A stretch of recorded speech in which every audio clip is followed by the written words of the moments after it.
सभी बंदना मुद्रा बना दीजिए।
बोलिए देवादिदेव सिद्धिराज नैमिनाथ भगवान की। बोलिए देवादिदेव सिद्धिराज पुष्पनाथ भगवान की। भगवान के मोक्ष कल्याणक महामहोत्सव की द्वादशांग जन्माणी माता की, आचार्य गुरुदेव शिक्षक विद्यासागर जी महाराज की, परम पूज्य मुनिकुंभ शिक्षक सिद्धासागर जी महाराज की, अड़ाई विपस्त समस्त आचार्य विराज संघ की, दस दक्षिण महापर्व की, उत्तम सत्य धर्म की। आज उत्तम सत्य धर्म के दिन की ओर पंचम दिन में हमने प्रवेश कर लिया है। प्रारंभ के जो 4 दिन थे, उन 4 दिवसों में 4 कसाय के अभाव से वह 4 धर्म क्रमशः प्रकट हो जाते हैं। अब इस पंचम दिवस में क्या करना है, पंचम दिवस क्या है, किसे कहते हैं, इसके बारे में हम जानते हैं। सबसे पहले तो उत्तम सत्य जो है, उसके आगे प्रत्येक धर्म के आगे जो उत्तम विशेषण जुड़ा है, वह उत्तम विशेषण जुड़ने का कारण क्या है? उत्तम विशेषण जुड़ने का कारण यह है क्योंकि यह जो धर्म है यह उत्तम है। इनको करने से सामान्य जीव भी एक श्रेष्ठ मनुष्य व श्रेष्ठ पुरुष बन सकता है। तो सत्य क्या है? तो सबसे पहले तो पुनः हम तत्वार्थ सूत्र की ओर ही चलते हैं और तत्वार्थ सूत्र की ओर जाकर देखते हैं तो आचार्य भगवंत कहते हैं उत्पाद व्यय द्रव्य युक्तम सत्य, अर्थात उत्पाद व्यय और द्रव्य से जो युक्त होता है वह क्या है? सत है। और सत द्रव्य लक्षण, सत जो है अर्थात सत जो है वह द्रव्य का लक्षण है। जो अस्तित्व बना है, मौजूदगी है, वह क्या है? वही द्रव्य का लक्षण है। उत्पाद व्यय और द्रव्य क्या है? तो हम देखते हैं एक उदाहरण के माध्यम से। आपने सुना भी होगा कि एक उत्पाद अर्थात उत्पत्ति होना, सृजन होना, उत्पाद शब्द में ही उसका अर्थ छुपा हुआ है, अर्थात उत्पत्ति होना, उसका सृजन होना, कोई भी नई वस्तु का बनना। समझ लीजिए एक हार बन करके आया, स्वर्ण हार, उसके पश्चात व्यय, हार जो है पुराना हो गया था, गलने लगा था और वह गला करके जो वह चैन था, चैन की हार था, उसको पुनः गला करके उसका व्यय कर दिया गया। अर्थात जो हार रूप पर्याय थी, चैन रूप पर्याय थी, उसका क्या हो गया? उसमें रही क्या वह पर्याय? नहीं रही। उसके बाद द्रव्य अर्थात जो वस्तु का सतत बना है वह क्या है?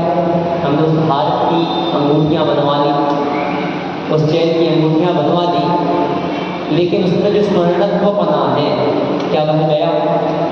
नहीं गया। सोना तो सोना ही रहेगा ना।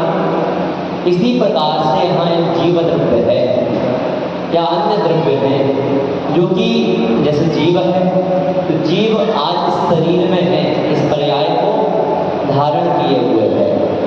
इस पर्याय से दूसरी पर्याय में चला जाएगा, वह इसका क्या हो जाएगा? उत्पाद। दूसरी पर्याय प्राप्त कर ली, नवीन पर्याय को प्राप्त कर लिया। उसके पश्चात वह पर्याय से छीण हो गया, उसकी आयु पूर्ण हुई और उसने अपनी जो है मृत्यु को प्राप्त किया। वह क्या हो गया? व्यय। और भव्य क्या रहा? जो उसका अंतरंग जीवत्वपना है वह क्या हो गया? ध्रुव। तो जीवत्वपना जो है वह हमेशा ही रहने वाला है, ये शरीर साथ में नहीं रहने वाला। तो यहाँ यह कह रहे हैं कि जहाँ उत्पाद व्यय ध्रुव हो वह सत्य है, सत्य है, लेकिन वह इस आत्मा के नहीं है, ये भी ध्यान रखना। आत्मा के अगर निश्चय से हम बात करें तो आत्मा का उत्पाद व्यय और द्रव्य नहीं होता। कुछ दर्शन ऐसा कहते हैं कि नवीन आत्मा का सृजन होता है। आप तो इस प्रकार की जो सूक्ति चरितार्थ करते हैं, वह कहते हैं यही जन्म मिला है, जो करना है सो इसी जन्म में कर लो। आज की विडंबना सबसे बड़ी ये है, आज व्यक्ति के कहने में ये आ जाता है, या जो आज की जनरेशन है वह यह कहने लगती है कि प्रत्येक चीज़ का टेस्ट करना चाहिए, प्रत्येक चीज़ को एक बार अवश्य करना चाहिए। और उसी कारण से युवा पीढ़ी जो है अन्यत्र मार्ग में गमन कर रही है। क्यों? क्योंकि हर चीज़ अच्छी नहीं होती। जिस चीज़ का पता हो यह चीज़ गर्म है और उसको स्पर्श कर लें तो हमसे बड़ा मूर्ख नहीं है। गर्म लोहे का पिंड रखा है और हम उसे अपने हाथ में लेना चाहें तो फिर हम मूर्ख ही कहलाएंगे, होशियार नहीं कहलाएंगे। तो हमारे लिए समझना यही है कि जिस चीज़ में दुख है और उसको अगर हम ग्रहण कर रहे हैं तो वह हमारा स्वभाव नहीं है, वह हमारा विभाव परिणाम हो जाएगा। सत्य धर्म के दिन आज हम समझते हैं दोनों प्रकार से, किस प्रकार से सत्य महाव्रत भी है और सत्य अणुव्रत में भी ग्रहण किया। सबसे पहले तो 5वें अध्याय में अथवा 6वें अध्याय में हिंसा न तस्तया ब्रह्म परिग्रहेभ्यो विरतिर्वृतम्, ना 5वें का है ना ही 6वें का, 7वें अध्याय का है। हिंसा न तस्तया ब्रह्म परिग्रहेभ्यो विरतिर्वृतम्, अर्थात हिंसा, अन्यत अर्थात झूठ, चोरी, कुशील और परिग्रह, ये जो 5 प्रकार के पाप हैं ये पाप कहे गए। और इनसे विरति अर्थात विरत होना वह क्या कहलाता है? व्रत कहलाता है। कौन कौन से पाप?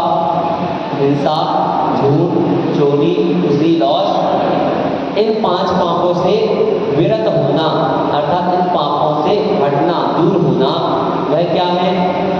व्रत है। और व्रतों में सामान्य रूप से 2 प्रकार से बताए, कथन आगम में 2 प्रकार से आया।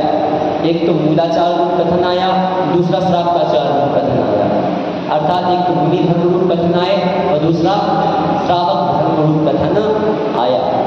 मुनियों के लिए तो श्रेष्ठता के साथ पालन करने के लिए बता दिया।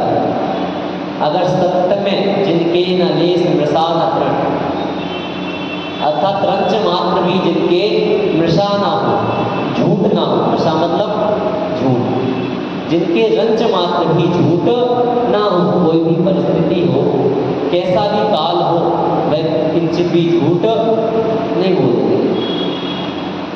बात आचार्य श्री के संस्मरण से प्रारंभ करते हैं। आचार्य श्री जी एक जगह विराजमान थे, वहाँ कुछ लोग यात्रा के लिए जा रहे थे और वह यात्रा कहीं अन्यत्र दर्शन के लिए जा रही थी।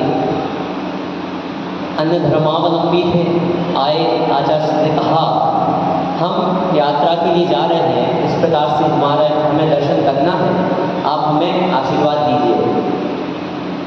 वह यात्रा चूँकि पद यात्रा थी, तो आचार्य ने कहा ठीक है, जिस भी नगर में जाओ, जिस ग्राम में जाओ, उस ग्राम में जाकर के मांस मदिरा आदि का त्याग कराना आशीर्वाद है। दिया? आशीर्वाद दिया, मिथ्या मत का पोषण किया? नहीं किया। किसी भी वस्तु का पोषण वहाँ नहीं किया और अपना भी विवेक वहाँ रख दिया। ना ही उनका तिरस्कार, ना ही अपमान, वहाँ अपना आशीर्वाद प्रदान किया, लेकिन पर्पस क्या रख दिया? मांसाहार का त्याग और मदिरा आदि का त्याग करा। तो यह सोच होती है एक जैन संत की। किस प्रकार से सत्य महाव्रत का पालन हो सकता है, उस सत्य महाव्रत को पालन करने के लिए किस प्रकार से अपनी चर्या बनानी होती है, वह एक संत से, एक महाव्रती से सीखी जा सकती है। और उन्हीं व्रतों में अतिचार कहे गए। 5 प्रकार के तो पाप कहे, उनसे व्रत होना व्रत हो गया, और इन्हीं के विपरीत व्रत कहलाएंगे, जैसे हिंसा का अहिंसा, झूठ का अहिंसा महाव्रत, फिर सत्य महाव्रत, फिर चोरी का अचौर्य महाव्रत, परिग्रह का अपरिग्रह महाव्रत, कुशील का ब्रह्मचर्य महाव्रत। इस प्रकार से महाव्रत रूप, अणुव्रत रूप जब ग्रहण करेंगे तो अणुव्रत कितने होते हैं? अणुव्रत भी 5, महाव्रत भी 5, परिहिंसा, सत्य, अचौर्य, ब्रह्मचर्य और अपरिग्रह, यही 5 महाव्रत हैं। और इन्हीं को अणुरूप से पालन करना सो अणुव्रत है। किंचित नाम परिवर्तित होते हैं, जैसे अहिंसाणुव्रत, सत्याणुव्रत, अचौर्याणुव्रत, परिग्रह परमाणुव्रत और स्वदार संतोष व्रत। 5वें का नाम क्या है? स्वदार संतोष व्रत। ठीक है। इस प्रकार से एक तो परिग्रह परमाणु व्रत, अर्थात परिग्रह में प्रमाण करना, वह परिग्रह परमाणु व्रत है। और अंतिम कौन सा? ब्रह्मचर्याणु व्रत, जो ब्रह्मचर्य महाव्रत है, उसका क्या कर दिया? स्वदार संतोष व्रत, उसे ही ब्रह्मचर्याणु व्रत भी कहा गया। तो इस प्रकार से गृहस्थ और मुनियों में अलग अलग उनके धर्म के अनुरूप व्रत प्रेषित यहाँ कर दिए। अब सत्य की आज बात करना है, तो सत्य में आचार्यों की इतनी सूक्ष्म दृष्टि रही कि उन्होंने कह दिया क्रोध लोभ भीरुत्व हास्य प्रत्याख्यानानि वीची भाषण चपंच। यहाँ एक भावनाएं बता दी सत्य महाव्रत की कि क्रोध प्रत्याख्यान का अर्थ होता है त्याग करना। क्रोध प्रत्याख्यान मतलब क्रोध का त्याग करना, लोभ प्रत्याख्यान अर्थात लोभ का त्याग करना, भीरुत्व अर्थात भय का त्याग करना, हास्य प्रत्याख्यान अर्थात हास्य का त्याग करना, उसके पश्चात अनुबीजी भाषण अर्थात अनुबीजी भाषण, शास्त्र के विरुद्ध नहीं बोलना। सबसे पहला तो क्या कह दिया? क्रोध प्रत्याख्यान अर्थात क्रोध का त्याग करना। क्रोध के वश में व्यक्ति अपना आपा खो देता है। क्रोध के वश में क्या बोल दे कुछ पता नहीं चलता। अब कई बार सोशल मीडिया पर दिखते होंगे, कई बार ऐसे मैसेज आते हैं कि क्रोध में व्यक्ति सच बोल देता है। आते ना, कई बार आपके पढ़ने में आया होगा, लिखा आता है कि क्रोध में व्यक्ति जो बोल देता है वो सच बोल देता है। यह सत्य नहीं है। क्रोध में व्यक्ति को कोई रुचि नहीं रहती, कोई उसे होश नहीं रहता मैं क्या बोल रहा है, किससे बोल रहा है। जब क्रोध आता है तो किसी से कुछ भी बोल देता है। आप स्वयं को आजमा कर देख लीजिएगा, आपको जब क्रोध आएगा तो आप वहाँ तो कुछ बोल दोगे और पीछे जाकर के रोने भी लग जाओगे। तो क्या है? क्रोध में व्यक्ति अपना आपा खो देता है, इसलिए उस समय असत्य का भाषण हो सकता है। फिर कहा लोभ प्रत्याख्यान अर्थात लोभ के वश में भी व्यक्ति असत्य का कथन कर देता है। कहीं किसी की जायदाद हड़पने के उद्देश्य से उसे झूठ ही बोलना पड़ेगा, झूठे दस्तावेज तैयार कराने पड़ेंगे। तो उस प्रकार का जो कार्य होता है वह यहाँ लोभ प्रत्याख्यान के अंतर्गत आएगा। फिर कहा भीरुत्व प्रत्याख्यान, किसी के भय में आकर के अरे दूसरा कुछ ये ना कर दे, कुछ वो ना कर दे, इस प्रकार के भय से आकर के विरुद्ध बात का कथन करना, असत्यवाद का कथन करना, क्योंकि भय में भी असत्यवाद का कथन हो जाता है। उसके पश्चात हास्य प्रत्याख्यान मतलब हंसने का त्याग करना। आज देखा जाता है कोई व्यक्ति गिरता है तो उस पर हंसने वाले तो 4 लोग होते हैं, लेकिन उसकी मदद करने वाले 2 लोग भी नहीं मिलते। आज अगर देखें कितने भी कार्य हो रहे हैं, कितने भी गलत कार्य हो रहे हैं, वहाँ मदद करने वाले कोई व्यक्ति नहीं पहुँचता। वर्तमान युग के ग्रंथों से भी अगर हम उदाहरण उठाएं तो द्रौपदी ने मात्र हंसा ही था और यह कह दिया था कि अंधों के पुत्र अंधे, जो कि कर्णप्रिय नहीं थे, शब्द भी कर्णप्रिय नहीं थे और उसकी हंसी भी कर्णप्रिय नहीं थी। अतः मात्र उस कारण से उसका चीरहरण हुआ, युद्ध हुआ और सारी की सारी महाभारत हो गई। तो क्या हास्य प्रत्याख्यान है, अर्थात किसी पर हंसने का त्याग। उसके पश्चात अनुबीजी भाषण, अर्थात अनुबीजी भाषण, शास्त्र के विरुद्ध कथन करना।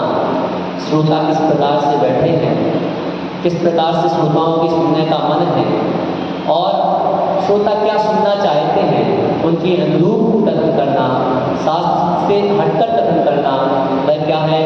अनुबीजी भाषण है। शास्त्र गद्दी पर बैठ करके और उसके विपरीत कथन करना, उचित कथन नहीं करना, वह अनुबीजी भाषण नाम कही। 5वीं भाषा, 5वीं भावना है ना। तो यहाँ तक क्या है कि 5 भावनाएं हैं, क्योंकि त्याग रूप कही ना, क्रोध का त्याग, लोभ का त्याग, भय का त्याग और हास्य का त्याग। और अंतिम कह दिया कि शास्त्र के विरुद्ध वचन नहीं बोलना, अनुबीजी भाषण। इस प्रकार से 5 सत्य महावृत्ति भावनाएं कहती। यह 5 भावनाएं अगर हम अपने ध्यान में रखते हैं, इन 5 भावनाओं को अगर हम सोचते हैं, इनका चिंतन करते हैं, तो बड़ा ही हमें आनंद का अनुभव होगा और हम उतने ही सत्य के साथ जुड़ेंगे। क्यों?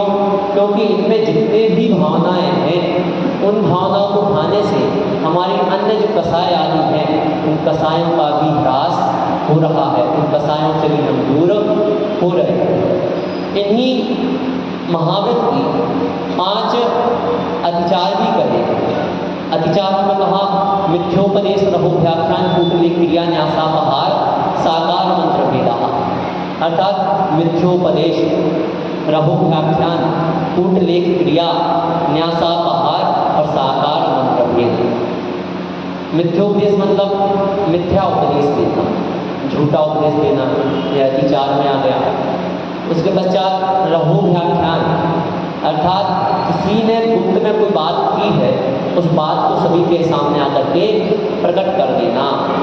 आजकल होता क्या है, हमने बात आपसे की, आपसे बात क्या की, ये बात अपन दोनों के बीच की है, किसी से नहीं कहना। हाँ बिल्कुल अपने ही बीच की बात है, और वह बात बीच बीच की होकर के कब पूरे नगर में फैल जाती है पता नहीं चलता।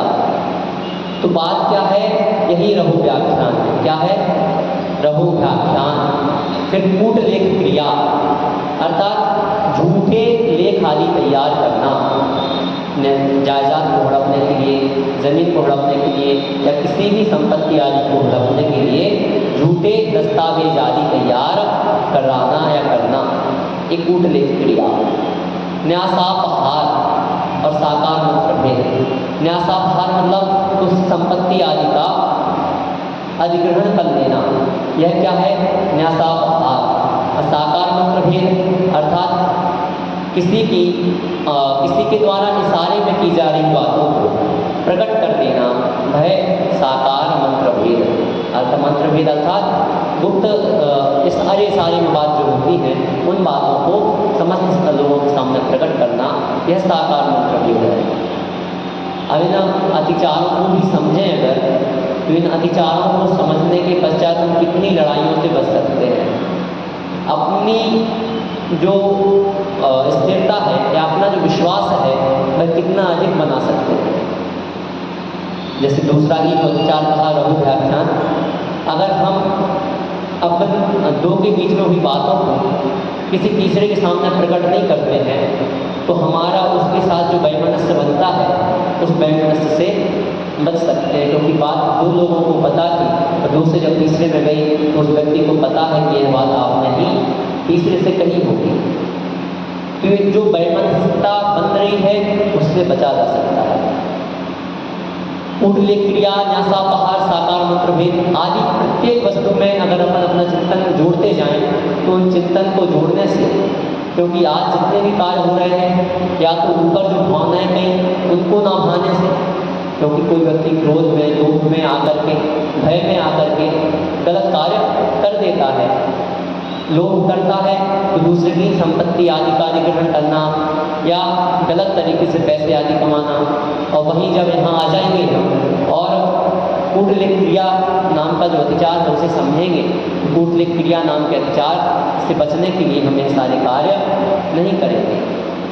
तो हमारा जो सत्य अनुव्रत है कम से कम इतना पालन हो कि ना तो हम झूठे दस्तावेज तैयार करें, ना ही हम किसी के बातों को किसी अन्य के सामने प्रकट करें जो उसकी गुप्त बात हो, उसने कही हो तो उसे तो कर लें। अपना मन हमेशा एक बच्चे के समान होना चाहिए। जिस प्रकार से बच्चा एक सत्य बात को कह देता है, बच्चा क्या कह देता है, पापा ने कहा है, पापा घर पे नहीं है, क्या कह देता है, पापा ने कहा है, पापा घर पे नहीं है। इस प्रकार की सत्यता को हमें धारण करना होगा। अगर हम सत्य धारण नहीं वहाँ कर रहे तो हम वहाँ तटस्थ हो जाएं। अगर हमें कोई संकट है या कुछ है तो वहाँ तटस्थ भाव धारण कर लेना चाहिए, माध्यस्थ हो जाओ वहाँ, ना हम बोलेंगे ना यहाँ ना वहाँ, कुछ नहीं बोलना फिर वहाँ। तो इस प्रकार का भाव धारण कर लो, लेकिन असत्य का भाषण नहीं करो। अब आपने एक उदाहरण भी अनेक बार सुन लिया होगा कि हमारी माताएं घर में अनाज आदि का स्टोर रखा रहने पर भी, पिसे हुए आटे का स्टोर रखा रहने पर भी, गेहूँ जब पिसा हुआ रखा भी रहता है तो भी क्या कह देती हैं, हमारे पास आटा नहीं बचा, दाल नहीं बची, चावल नहीं बचे, जबकि अभी स्टॉक में कम से कम 2-3 किलो पड़े हैं और भी अधिक पड़े हो सकते हैं, लेकिन क्या कह देती हैं, दाल चावल नहीं बचे हैं और लेकर के आओ। लेकिन वह क्या है कथन, वह कथन क्या है, वह कथन इस प्रकार से है कि अभी कोई अगर 4 लोग आ जाएंगे तो हमारे लिए फिर नहीं बचेगा, फिर तुरंत में मार्केट जाना पड़ेगा, तुरंत में लेने जाना पड़ेगा। तो वहाँ उनकी भावना ये है, लेकिन बात क्या है, बात क्या कह दी, नहीं है। तो इस प्रकार से हम किंचित बातों को भी सुधार करके अपने सत्य में और दृढ़ता ला सकते हैं। हमारा पुरुष वर्ग भी दुकान आदि चलाते हैं, व्यापार आदि करते हैं और व्यापार आदि में असत्य भाषण बहुत अधिक होता है। जैसे कपड़ा हमने खरीदा, कपड़ा खरीदा 70 रुपये मीटर, 50 रुपये मीटर, 60 रुपये मीटर, बेचना हमें 150 रुपये मीटर है, 200 रुपये मीटर है, तो हम क्या कहते हैं, हमारे लिए कपड़ा तो जो है 140 मीटर तो हमें ही लगा है, तो हम आपको 140 का कैसे दे दें, 150 का देना है। या अन्य जो कपड़े वाले बैठे वो बुरा मत मान जाना, है ना। प्रत्येक व्यापार में ऐसा होता है ना, कि उससे दोगुनी कीमत या उससे अधिक कीमत बता करके बता दी जाती है कि यह तो हमारी खरीद है। उसके स्थान पर क्या कर लो, उसके स्थान पर ऐसा कर लें कि हमें तो इतने में ही बेचना है, आप बताइए हमें इतने में ही फायदा है, आप ले लीजिए। आपको यही नहीं कहना पड़ेगा कि हमने 140 की खरीदी है। तो इस प्रकार से अपने सत्य को किस प्रकार से प्रत्येक चीज में आप पालन कर सकते हो वह आप ध्यान में रख सकते हो, और इन अत्याचारों से भी आप बच सकते हो, लेकिन उसके लिए आपको धीरे धीरे प्रयास करना पड़ेगा। सत्य को शास्त्रों में 4 प्रकार से बताया, एक तो सत्य महाव्रत रूप में, दूसरा अनुव्रत रूप में, जिन दोनों को हमने समझ लिया, अनुव्रत रूप भी समझ लिया, महाव्रत रूप भी समझ लिया। अब बताया तीसरा सत्य गुप्ती रूप में भी बताया। इसमें बताया सत्य जो बताया वह एक बताया गुप्ती रूप में, और गुप्ती रूप में जो सत्य बताया वह बताया सम्यक प्रकार निरोध मन वच काय आत्मध्यावते। मन वचन काय का निरोध होता है, उसने वचन मुक्ति का नहीं लिया, सत्य का स्थान पर वचन तो कह दिया कि अपने वचनों को निरोध कर दो। क्या कर दो? निरोध कर दो, अर्थात रोक दो, मौन हो जाओ। क्या हो जाओ? मौन हो जाओ। वहाँ यह वचन मुक्ति का प्रयोग हमारे महाव्रतधारियों के लिए किया गया कि आप क्या करो? मौन हो जाओ। और सबसे अच्छा साधन क्या है? यदि किसी भी कलह से बचना है, किसी भी ऊटपटांग कार्यों से बचना है, लड़ाई झगड़ों से बचना है, तो वहाँ मौन हो जाओ। सामने वाला कब तक बोलता रहेगा? सामने वाला भी तो चुप होगा। आज नहीं तो कुछ क्षण में, नहीं तो कुछ देर में होगा, कुछ देर में नहीं तो 1 घंटे में होगा, कभी तो चुप होने वाला है। ऐसा नहीं कि बोलते रहेगा। तो आप मौन हो जाओ, तो हो गई वचन मुक्ति। और एक कहा भाषा समिति। भाषा समिति में जग सुहित कर सब अहित हर, श्रुति सुखद सब संशय हरे, ब्रह्म रोग हर जिनके वचन सब जगत संशय हरे। ऐसा कुछ अंतिम पंक्ति में है। जग सुहित कर सब अहित हर, अर्थात जग का सुहित करने वाले। कैसे वचन हो?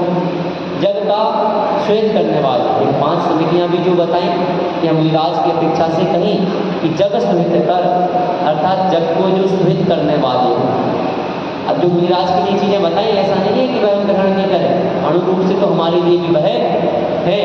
तो जग सुहित कर, अर्थात जग में जो सुहित कर हो, कर्ण प्रिय हो, कानों को सुनने में अच्छे लगने वाले वचन हो, ऐसे वचनों का प्रयोग। असत्य नहीं होना चाहिए, लेकिन कानों में प्रिय लगने चाहिए। आप कह दो कि लंगड़े इधर आप, व्यक्ति को कान में चुभ जाएगा।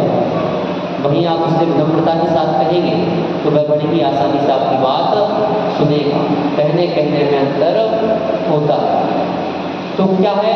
जग सुहित कर सब अहित हर, और सबके अहित का जो खंडन करने वाले हो, श्रुति सुखद सब संशय हरे। अर्थात श्रुति में सुखद, सुनने में सुखद हो और सबके संशय को हरने वाले हो। ऐसे जिनके वचन हो वह सत्य या भाषा समिति का पालन करने वाले होते हैं। तो इस प्रकार की बातों को हमें ध्यान रखना है कि किस प्रकार से हम इस सत्य महाव्रत को पालन कर सकते हैं।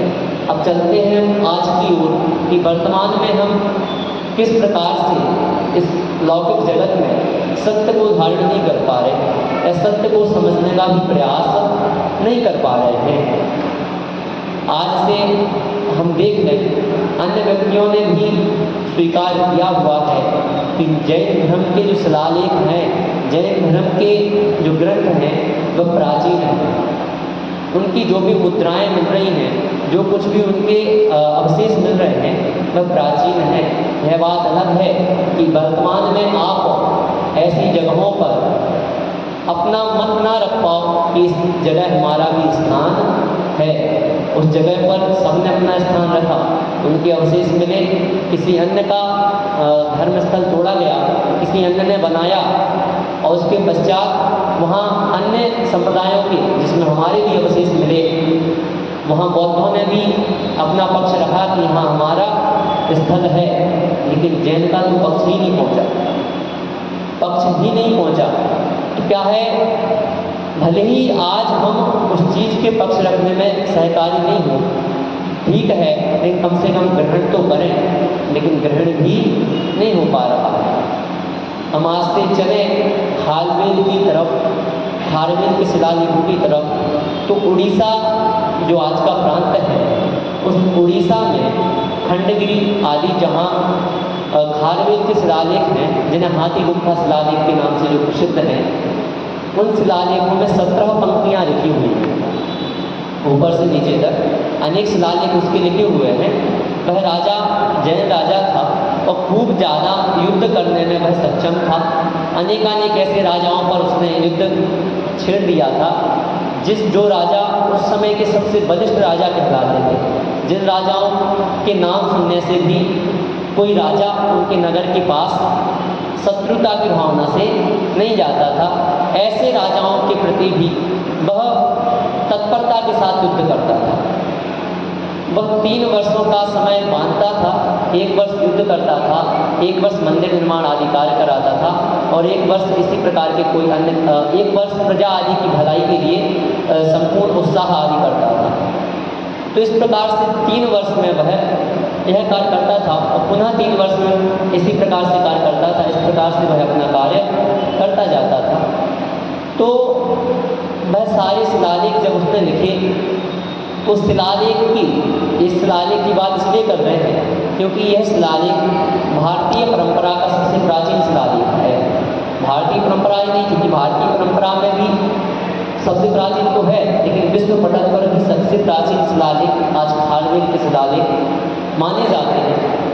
और खारवेल के शिलालेख की 10वीं पंक्ति में भरतवश नाम लिखा है। क्या नाम लिखा? भरतवश अर्थात भारतवर्ष। चूँकि वह शिलालेख जो लिखे गए वह प्राकृत भाषा में है। कौन सी भाषा में है? प्राकृत भाषा। आज सबसे प्राचीन भाषा कौन सी है? सभी बोलिए। आधे स्वर संस्कृत के आ रहे हैं, आधे प्राकृत के आ रहे हैं। अब हमें समझना क्या है, प्राकृत भाषा क्या है, संस्कृत भाषा क्या है। प्राकृत क्या है और संस्कृत क्या है, कौन प्राचीन है? देखिए, प्राकृत जो भाषा है वह भाषा प्रकृति की जो भाषा थी वह भाषा प्राकृत भाषा थी। जैसे आज हम कहें कि छत्तीसगढ़ी भाषा जो है, कौन सी भाषा चलती है? छत्तीसगढ़ी ही बोलते हैं या कोई और बोलते हैं? छत्तीसगढ़ी बोलते हैं। जैसे छत्तीसगढ़ी भाषा, आज इस छत्तीसगढ़ी भाषा जो है यहाँ भी यह स्वभाव से बोली जाने वाली भाषा है। आपका यहाँ जन्म हुआ, आप स्वभाव का बोलने लगे, कि आप यहाँ के संपर्क में अनेकों वर्षों से हैं, आप स्वयं बोलने लग गए। तो वह स्वाभाविक भाषाएं होती हैं, वह स्वभाव से ही उत्पन्न या स्वभाव से ही मिश्रित होती हैं। ऐसी जो भाषाएं हैं वह प्राकृत भाषा कही जाती थी उस समय में भी, और उनकी कोई व्याकरण आदि नहीं थी, उनमें कोई व्याकरण आदि या नियम आदि नहीं थे। कहीं किसी क्षेत्र की कुछ भाषा, किसी क्षेत्र की कुछ भाषा, किसी क्षेत्र की कुछ भाषा, प्रत्येक क्षेत्र बटे हुए थे। कहीं सौर सैनी, कहीं मागधी, कहीं अर्धमागधी, कहीं महाराष्ट्री या अन्य और जो भी प्राकृतों की प्राकृत के 6-7 भेद किए गए और फिर क्षेत्र के हिसाब से और अधिक भी भेद किए गए। उन भेदों की अपेक्षा से प्राकृत भाषा बटी हुई थी। प्रारंभ में इसका कोई नाम नहीं था, प्राकृत नाम नहीं था पूर्व में। उसके पश्चात जब उसमें संशोधन किया गया, उसको ही संस्कारित किया गया, उसकी व्याकरण निकाली गई, तो वही भाषा संस्कृत के रूप में मिश्रित हुई। प्राकृत भाषा तो स्वाभाविक भाषा थी या जो क्षेत्रीय भाषा थी उसी भाषा को प्राकृत नाम दे दिया, और जो क्षेत्रगत भाषाएं थी उनको ही अलग अलग भाषाओं के नाम दे दिए गए। जैसे सौर सैनी भाषा थी इस क्षेत्र की, महाराष्ट्र की तरफ की जो दक्षिण प्रांतों की भाषा है वह महाराष्ट्रीय प्राकृत है, या इधर उत्तर की तरफ में जो भाषा चलती है ये मागधी प्राकृत है। तो इस प्रकार से बाद में नाम बांट दिए गए। अब कोई कहे कि हमें छत्तीसगढ़ी जो है सीखना है, कोई व्यक्ति कहेगा तो उसके लिए पहले छत्तीसगढ़ी व्याकरण बनाना पड़ेगा, उसके शब्दकोश को तैयार करना पड़ेगा नहीं करना पड़ेगा? अभी कोई शब्दकोश है नहीं है ना? अभी तो क्या करते हो आप, एक दूसरे से बोलचाल में बोल लेते हो। लेकिन अगर किसी और को छत्तीसगढ़ी सिखाना है तो पहले आपको उसके शब्दकोश को तैयार करना पड़ेगा। जैसे हिंदी इंग्लिश में शब्दकोश है, डिक्शनरीज है, उसी प्रकार से हमें इसके शब्दकोश को तैयार करना पड़ेगा और फिर कहीं जाकर हम उस भाषा को दूसरे को सिखा सकते हैं। कोई कहे बुंदेलखंडी सीखना है तो जो बुंदेलखंड के हैं वो तो स्वभाव से सीख लेंगे, लेकिन अन्य लोग कहीं से आए वो कहें हमें कुछ दिनों में बुंदेलखंडी सीखना है तो पहले बुंदेलखंडी के शब्दकोश को तैयार करना पड़ेगा कि इस शब्द को क्या बोलते हैं, फिर जाकर के उसे बुंदेलखंडी सिखाई जाएगी।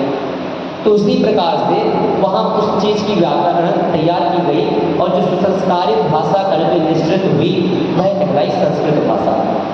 ठीक है, तो प्राचीन भाषा कौन सी रही? प्राकृत भाषा। उसके बाद आई संस्कृत भाषा। अब प्राकृत भाषा में भी अगर प्राचीन शास्त्रों की अपेक्षा से देखें तो हमारे जो प्राचीनतम शास्त्र हैं आचार्य कुंद से पूर्व के, आचार्य कुंद के पश्चात ही प्रथम संस्कृत ग्रंथ लिखा गया जो कि आचार्य उमा स्वामी जी ने लिखा। उसके पूर्व कोई संस्कृत ग्रंथ उपलब्ध नहीं है। उसके पूर्व प्राकृत भाषा के ही ग्रंथ है, चाहे आचार्य कुलपति स्वामी जी के 84 पहुड़ देख लीजिए, सठखंडागम देख लीजिए, आचार्य गुरधर स्वामी शायद जो कसाय पहाड़ जी के रचयिता हैं, कसाय पहाड़ भी देख लें, या जो भी प्राचीन था हमारे द्वादशांत को देख लें, वह सारा का सारा प्राकृत भाषा में ही निश्चित है, प्राकृत भाषा में ही लिखा गया। उसके पश्चात की जो शास्त्र लिखे गए व्याकरणात्मक शैली आ जाने के पश्चात वह व्याकरणात्मक शैली से शुद्ध हुए और संस्कृत भाषा में लिखे जाने लगे। तो संस्कृत भाषा वहाँ से प्रारंभ हुई और वेदों के संबंध में भी अनेक मत विद्वानों के मिलते हैं। जैन विद्वानों के नहीं, विद्वानों की हमने यहाँ पक्ष रखा है। इतिहासकारों को भी विद्वान कहा जाता है। जो इतिहासकार होते हैं उन्हें भी स्कॉलर कहते हैं, विद्वान कहते हैं। तो उन्होंने भी अनेकानेक पक्ष रखे और उन्होंने भी अधिक पुराने इन्हें सिद्ध नहीं कर पाए। तो इस प्रकार से जब भी समझें तो पहले उस चीज़ को प्रारंभ से समझना चालू करें। अब यहाँ हम खारवेल की बात पे पुनः आते हैं। खारवेल का प्रसंग इसलिए दिया क्योंकि ये तो प्राचीन शिलालेख है। प्राचीन शिलालेख होने के पश्चात वह वर्तमान में क्या उपयोगिता है उसको हम आपको बताना चाह रहे हैं कि जब 1947 में हमारा भारत देश जब आज़ाद हुआ तो संविधान सभा बनी और संविधान सभा के अध्यक्ष भीमराव अम्बेडकर चुने गए। और भीमराव अम्बेडकर ने अनेकों संविधानों का, भीमराव अम्बेडकर ने मात्र नहीं, क्योंकि वह अध्यक्ष थे इसलिए उनका नाम है, बाकी उसमें जितने भी 250, 300, 400 जो भी सदस्य थे उसके, उन सभी सदस्यों ने मिलकर संविधान का अध्ययन किया, विभिन्न संविधानों का, विभिन्न धर्मों में से बातें निकाली कि क्या बात इस संविधान में लागू करनी है, क्या नहीं करनी है, उसका वहाँ निचोड़ तैयार किया जा रहा था। संविधान बनकर भी तैयार हुआ, लेकिन भारत देश के नाम पर वहाँ अभी मत भिन्न थे कि देश का नाम क्या रखा जाए। तो उन्होंने कहा कि भारत देश का नाम या अपने देश का नाम, क्योंकि जब नाम अभी रखा जाना था, नाम तो पूर्व से था, लेकिन उस समय चिंतन क्या रहा कि हमारे देश के अनेक नाम हो गए हैं। कहीं हिंदुस्तान कहा जाने लगा है, कहीं भारत कहा जाने लगा, कहीं इंडिया कहा जाने लगा, कहीं जम्मू द्वीप भी कोई कहने लगे थे। तो नाम क्या रखा जाए जो सर्वमत से सम्मत हो। तो कहा सबसे प्राचीन चीज़ों को देखा जाए। क्या कहा? सबसे प्राचीन जो चीज़ है, सबसे प्राचीन प्रमाण क्या मिलता है, उस प्रमाण को देखो। तो किन्हीं एक शास्त्री भी जो कि शायद जैन नहीं थे, मैनमती ही थे, उन्होंने खोज की और पता किया कि खारवेल के शिलालेख जो है वह सबसे प्राचीन शिलालेख है। उस शिलालेख में भरतवर्ष नाम आया। उस भरतवर्ष का अर्थ किया भारतवर्ष, और भारतवर्ष नाम पुनः स्थापित किया गया और आगे ही लिख दिया गया इंडिया डैट इज भारत। क्या लिख दिया? India that is Bharat. इस प्रकार का कथन वहाँ कर दिया गया कि जो इंडिया शब्द प्रचलित है वह अब भारत है। तो यह जो भारत शब्द आया हमारा, यह वहाँ से उन्होंने निकाला, प्राचीन तथ्यों को खोज करके वहाँ से प्रकाशित किया। लेकिन यह बात आज हमारे प्रकाश में नहीं है। क्यों? क्योंकि आज बाहुल्य इस प्रकार से चरम सीमा पर है, जिस कारण से इतिहास भी दब रहा है और हमारी सोच भी परिवर्तित होती जा रही है। हम देखते हैं, हमने आपसे कहा था हम आपको सिंधु आदि सभ्यता के बारे में बताएंगे, किसी से पर्सनल कहा था मैंने। तो सिंधु घाटी सभ्यता, जो सभ्यता प्राचीन सभ्यता मानी जाती है, ऐसी सभ्यता में अनेकानेक लोग निवास करते थे। जो भी यहाँ इतिहास में अपनी रुचि रखने वाले बैठे हैं उन्हें पता ही होगा कि सिंधु घाटी सभ्यता क्या है। सिंधु घाटी सभ्यता में मुख्य रूप से 3 परंपराएं निवास करती थी। 3 परंपराओं में हिंदू थे, बौद्ध थे और श्रवण परंपरा थी, जिसे जैन परंपरा भी कहते हैं। तो हिंदू, बौद्ध और जैन वहाँ निवास करते थे। अब वहाँ हिंदू नहीं कहें, हिंदू तो मैंने आज के परिप्रेक्ष्य से कह दिया, जो आज की ब्राह्मण वैदिक परंपरा है। हिंदू नहीं, वैदिक परंपरा, वैदिक, जैन और बौद्ध, 3 परंपराओं का वहाँ निवास था। और जब उसका ह्रास हुआ, जब वहाँ पर विपदाएँ आई, आपत्ति आदि आई, तो वहाँ के लोग यत्र तत्र निवास करने गए, वहाँ से हटे और दूर के देशों में आए। उस समय वहाँ इराक आदि के लोग जो थे वह सिंधु को हिंदू कहा करते थे, क्योंकि वह स्थानीय बोलते बोलते हैं। अब आज भी भाषाई भेदभाव अपने भारत में ही बहुत है। कहा जाता है 20 किलोमीटर में ही टंग परिवर्तित होने लगती है। तो वहाँ जैसे अपन राजस्थान में देखें, वहाँ नाकोड़ा बोलते हैं, नाकोड़ा बोलते हैं ना, कोई भी बात होगी तो नाकोड़ा बोलते जाएंगे। ऐसे ही और भी अनेकों भाषाएं, जैसे अपन बुंदेलखंडी में, यहाँ लोग बुंदेलखंड के ज़्यादा बैठते हैं, तो तीनों सा में भेद नहीं करते, स श तीनों सा में भेद नहीं होता। उन तीनों सा को एक ही सा में दंत सकार में परिवर्तित कर देते हैं, है ना, या सकार शक्कर वाली सा में परिवर्तित कर देते हैं, तीनों को एक सा मान लेते हैं। तो यह भाषाई दृष्टि से देखते हैं तो प्रत्येक क्षेत्र में अलग अलग डिफरेंस है। महाराष्ट्र में कहीं कुछ नहीं बोलेंगे, या प्राकृत भाषा में भी जब देखते हैं एक ही सा का उपयोग है, तो भाषाई भेदभाव रहता है। उसी प्रकार से वहाँ सा को हा बोलते थे, सुबह हिंदू कहने लगे। क्या कहते थे? हिंदू।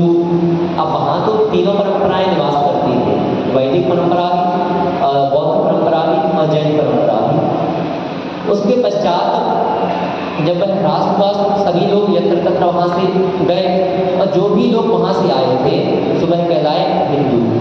क्या कहलाए? हिंदू। जैसे आप किसी गांव से आते हैं तो आपका जब भी नाम उच्चारित किया जाता है तो कह देते हैं अरे संतोष जी जो हैं वो पटना वाले। क्या कह दिया? संतोष जी पटना वाले।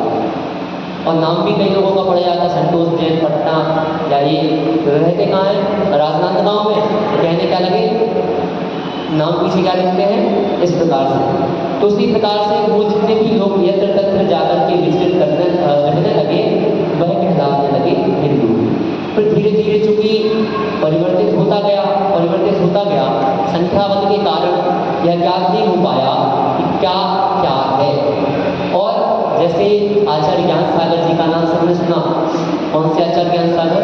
तो आचार्य श्री विद्यासागर जी के गुरु नहीं, आचार्य ज्ञान सागर जी जो शराबोद्धारक कहलाए, अभी जिनकी 2-3 वर्ष पूर्व की समाधि थी, उन्होंने अनेकों शराब ऐसी जातियां हैं जिनका वर्णन किया, जिनको देखा।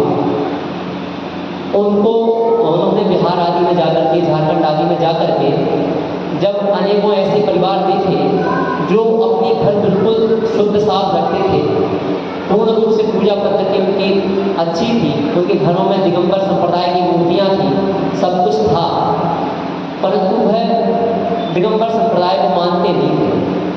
तो फिर उनको नमोकार मंत्र भी याद था, लेकिन उन्हें यह पता नहीं था कि यह कहाँ का है, कैसा है।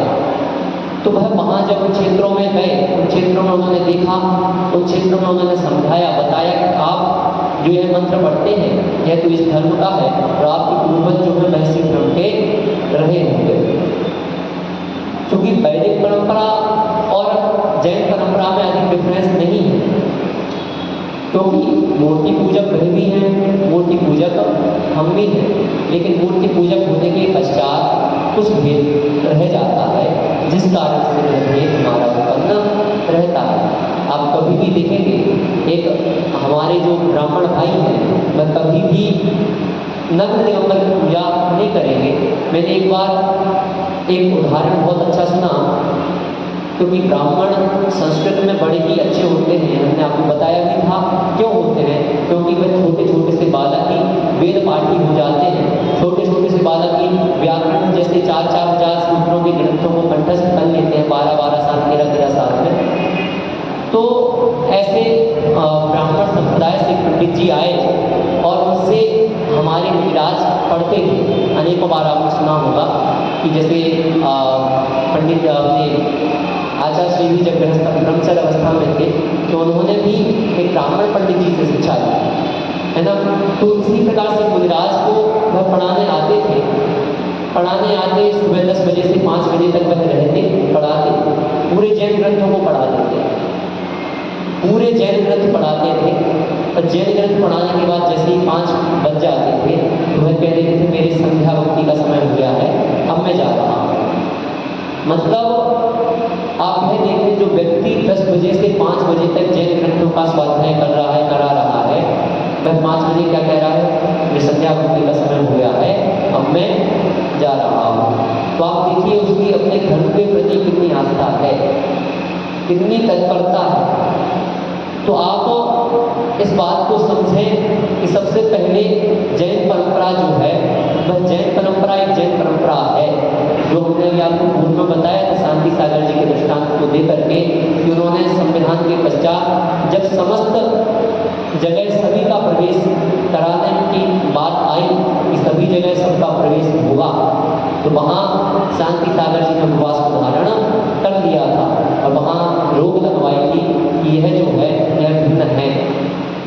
तो वहाँ उन्होंने भी भिन्नता को सुप्रीम कोर्ट के ऑर्डर से और भिन्न धर्म घोषित किया गया था कि नहीं, जैन जो है वह हिंदुओं में नहीं आएंगे।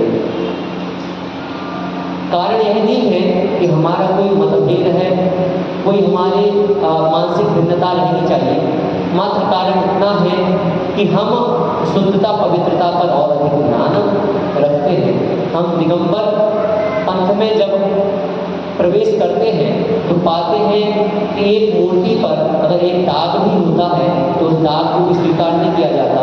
जो प्रतिष्ठाचार्य भी होते हैं, आचार्यों की तो दूर की बात, प्रतिष्ठाचार्य उस मूर्ति को अलग करा देते हैं। इस मूर्ति की प्रतिष्ठा नहीं हो सकती, इसकी नाक का माप इतना होना चाहिए, इतना है, ये मूर्ति अलग करो। और बस इसी कारण से आप देख रहे होंगे अपनी अगर एक छोटी सी मूर्ति अपन को पाषाण की बनवाना है तो वह मूर्ति लाखों रुपए की कीमत की होती है। अगर 9 इंच की 12 इंच की मूर्ति अपन को लेना है, लाखों की कीमत की वह मूर्ति आती है। लेकिन अन्य मूर्तियाँ हम देख रहे हैं जिन पर वस्त्रों आदि का आवरण रहता है, उन मूर्तियों में इतनी कीमत नहीं होती। बड़ी बड़ी मूर्तियाँ 1 लाख 1.5 लाख रुपए में आ जाती है। कारण क्या है? क्योंकि वहाँ ऊपर से वस्त्रों से ढक देना है। वहाँ अगर अंदर कोई मिस्टेक भी हो गई कारीगर से तो वह पता नहीं चलेगी। सूर्य मंत्र का कोई विकल्प नहीं है, या कोई और प्राण प्रतिष्ठा हो तो वह ऐसा कोई विकल्प नहीं है। जिस प्रकार से अपने इसमें पूर्ण रूप से प्राण प्रतिष्ठा की जाती है, वह प्राण प्रतिष्ठा अन्यत्र देखने को नहीं मिलती। पूर्ण रूप से जो क्रियाएँ होती हैं वह विधिवत क्रियाएँ आचार्य कराते हैं, सूर्य कराते हैं।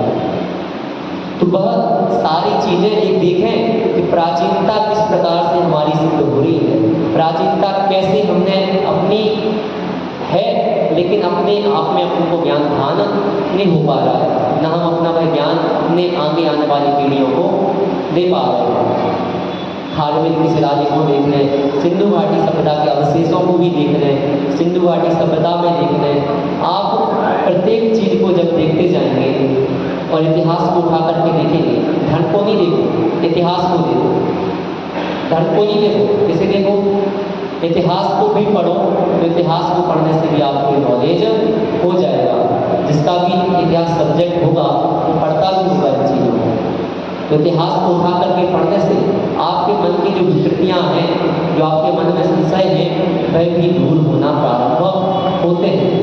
आज व्यक्ति कट्टरता की ओर क्यों जाता है? कट्टरता की ओर जाने का कारण मात्र एक यह है कि वह अपने आप को यह समझ लेता है कि मैं जो कह रहा हूँ वही सत्य है, पढ़ना नहीं चाहता, वह पढ़ता नहीं है। यूट्यूब पर अनेकों ऐसे कमेंट डले थे जब गिरनार की वीडियो महालक्ष्मी चैनल वाले ने डाली, तो उस पर नीचे ऐसे कमेंट डले थे कि गिरनार को जब से आपने अपना बताया है तब से तो हमें बिल्कुल आपसे घृणा हो गई है, या ऐसा है वैसा है, अनेकों प्रकार के कमेंट। तो उस पर मैंने सोचा कि व्यक्ति जो अभी 20 साल 25 साल भी नहीं हुई जिस पर कब्जा हुए, मुश्किल से 10 साल 12 साल भी हुए हैं, और ऐसी चीज़ का इतिहास ही जब हमारे से दूर जा रहा है, तो फिर जो इतिहास और प्राचीन है, हजारों वर्ष प्राचीन इतिहास है, वह मिटाना फिर कोई बड़ी बात नहीं है। आप आज से ही जो 10-12 साल प्राचीन का जो इतिहास है उसे ही देख लें वह किस प्रकार से नष्ट हो रहा है। एक छोटी सी पंक्ति में यह कह करके दूर कर दिया जाता है कि जैनों का भी एक स्थल यहाँ है, और इस बात को सुन करके समस्त समाज के अंतरंग में अत्यंत ठेस पहुँचती है। आप देखें इतना बड़ा क्षेत्र जहाँ से नेमिनाथ मोक्ष गए, जहाँ से आपके मूलनायक मोक्ष गए, वहाँ इतना विशाल क्षेत्र होने के पश्चात आज इसका कोई नाम नहीं, एक छोटा सा मंदिर प्रथम टॉप पर है मात्र, और कहीं हमारे चारों टॉप अन्य कब्जे में चली गई। तो फिर प्राचीन इतिहास में हम क्या कल्पना कर सकते हैं? बात यही समझने की है कि हम कुछ मर्म को समझें, कुछ तथ्य को समझें, तर्कों को समझें और जानें। केवल दूसरे के कथन मात्र से कि दूसरे यह कह रहे हैं इसलिए यह एक है, यह समान है, आप समानता की बात करते हो, समानता सब में रखो, फिर यह क्यों कह देते हो कि हमारे ही जो एक अदर भाई हैं जिनको मुख्य रूप से राजनीति की जा रही है वह हमसे बिल्कुल भिन्न है, वह भी तो समान है। जिनको मुख्य रूप से लेकर आज राजनीति की जा रही है, मुख्य दो जो झगड़े चल रहे हैं, उनमें अगर हम दूसरे भाई को ये कह दें कि नहीं ये तो बिल्कुल हमसे भिन्न है, या ये ऐसे हैं, उनके प्रति हम बुरे भाव धारण करें, वह भी तो हमारे ही भाई हैं, वह भी तो निवासी हैं, वह भी तो जीव हैं, उनसे क्यों आप पेमेंट सस्ता कर लेते हो? क्यों उनकी आप दरगाह आदि पर किसी प्रकार से कार्य करने के लिए वंचित कर लेते हो? क्या वह अलग है? वह भी तो जीवन है। तो भाई अपन को यह वैमनस्यता नहीं रखना कि आप भिन्न हो हम भिन्न हैं, लेकिन सत्य को समझने का प्रयास करना है। सत्यता क्या है, क्या हमारा इतिहास रहा है, इतिहास कहाँ से प्रारंभ हुआ, कहाँ सिंधु घाटी सभ्यता में हमें ऋषभदेव के भी अवशेष प्राप्त हुए, और जिन ऋषभदेव का समय आज निर्धारित करने में कोई सक्षम नहीं है, मात्र नेमिनाथ तक आज पहुँच पाए। नेमिनाथ तक जो पुराने से पुराने इतिहासकार हैं वह मात्र नेमिनाथ तक ही पहुँच पाए। वेदों को तो बहुत ही अर्वाचीन बता दिया उन्होंने। तो आप ये समझें, इतिहास को देखें, धार्मिक स्वाध्याय नहीं होता, इतिहास में रुचि जगाइए, इतिहास को पढ़िए, उससे आपको पढ़ने से आपको नॉलेज प्रकट होगा। तो आप समझें क्या सत्य है, सत्य धर्म के दिन कम से कम यह जाने कि धर्म क्या था, क्या है, क्या रह गया है, आगे आने वाला जो धर्म है वह क्या रह जाएगा। तो जब इस बात को भी अपन आज जानेंगे, क्योंकि आज की आवश्यकता यही है। मैं जो समझता हूँ आज आवश्यकता अधिक क्लिष्ट जाने की नहीं है, जो जाता है बहुत उत्कृष्ट बात है, प्रणाम करने योग्य है, नमन करने योग्य है, लेकिन कम से कम आप अगर इस बात से परिचित हैं कि आप क्या थे, क्या हैं, क्या हो जाएंगे, तो आप आज की दृष्टि में सबसे अच्छे श्रावक कहने योग्य हो जाएंगे। अगर आप कम से कम इसी सत्य से परिचित हो जाते हैं, तो आप इस सत्य से परिचित होते हुए और सत्य धर्म से भी परिचित हो, ऐसी मेरी भावना है। इसी मंगल भावना के